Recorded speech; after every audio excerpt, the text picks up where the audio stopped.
Hi, this is Bob Thompson with the Salt Lake County Watershed Planning and Restoration Program. I'm here to share the Snowpack Current Conditions Report for mid-April 2025.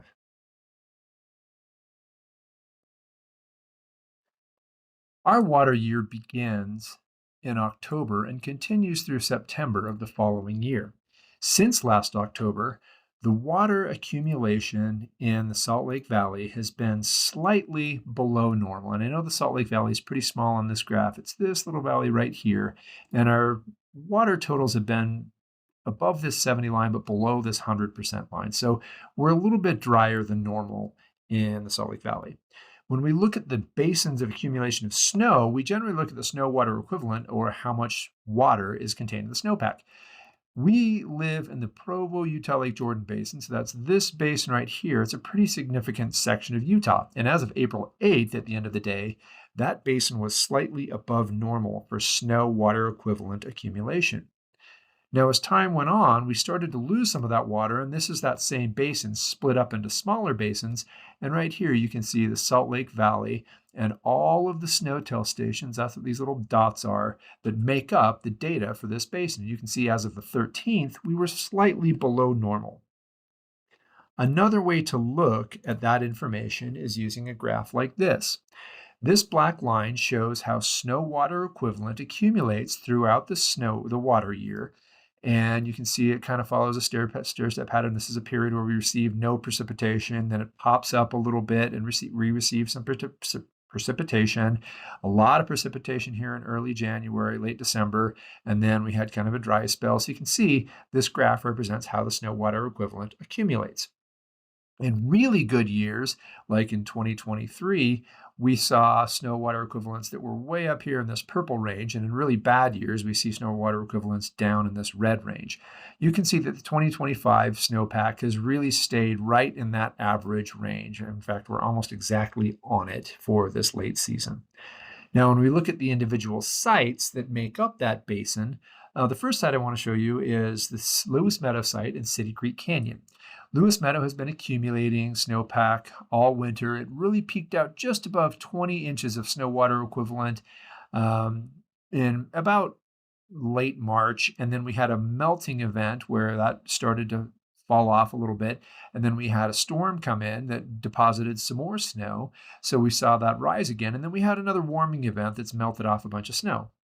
Now, we would expect this stair-step pattern to continue throughout the spring, and that's the ideal scenario for melting off snow. We really don't want it to come down all at once. We want it to melt in stages. That's what we like these storms to kind of truncate the melting process every spring.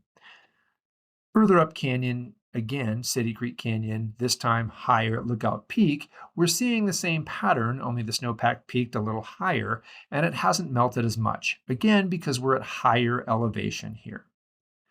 Parley's Creek at Parley Summit, very similar to Lewis Meadow, a slightly less snow water equivalent at this site, but it's following the same pattern, and we're just about normal at this site.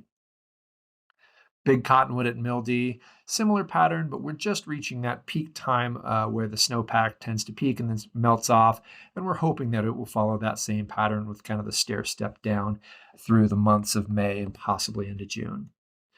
Big Cottonwood at Brighton is slightly below normal, but it's following hopefully the same pattern. And Snowbird in Little Cottonwood Canyon is not quite ready to peak yet. It takes a little bit longer for this one because it is high elevation. It's north facing, so the sun just doesn't work on it as much at this early in the season because the sun's not as high in the sky. But it still we're hoping, follow the same pattern. So to really figure out what's coming next, we have to look at our forecasts. The immediate forecast calls for more precipitation to show up. Seasonally, we're looking at possibly drier than normal conditions. And long-term seasonally, we're most likely looking at drier than normal conditions. As far as temperature goes, we are leaning above normal temperature for the month of April.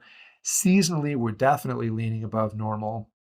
Thus, a warmer, drier spring could lead to undesirable drought conditions, but a favorable snow melt. Hopefully, we do get some precipitation to kind of truncate those melt cycles. We'll have to see about that. We don't have a lot of capacity in reservoirs to store that runoff. Most of our local reservoirs are full.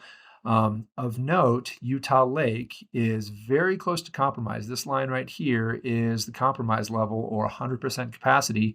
So Utah Lake has been spilling water down the Jordan River, which is why the Jordan River flow rates are higher than normal for this time of year. And we would expect that to continue through the duration of runoff. When we stratify that with the drought monitor, you can see that the conditions in the Salt Lake Valley are, for the most part, abnormally dry to slight moderate drought.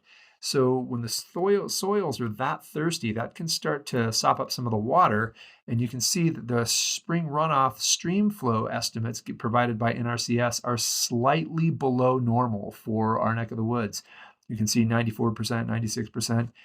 That's a 50% exceedance probability. So there's a likelihood that we're going to be slightly below normal, but not in the range where we're worried about flooding. Now, over here to the northwest, they are actually looking at significantly elevated spring runoff numbers, but where we are, it's looking pretty controlled. So thanks to all of our data partners, Central Utah Water Conservancy District, NOAA, NRCS, US Drought Monitor, and Utah Division of Water Resources, Western Climate Center.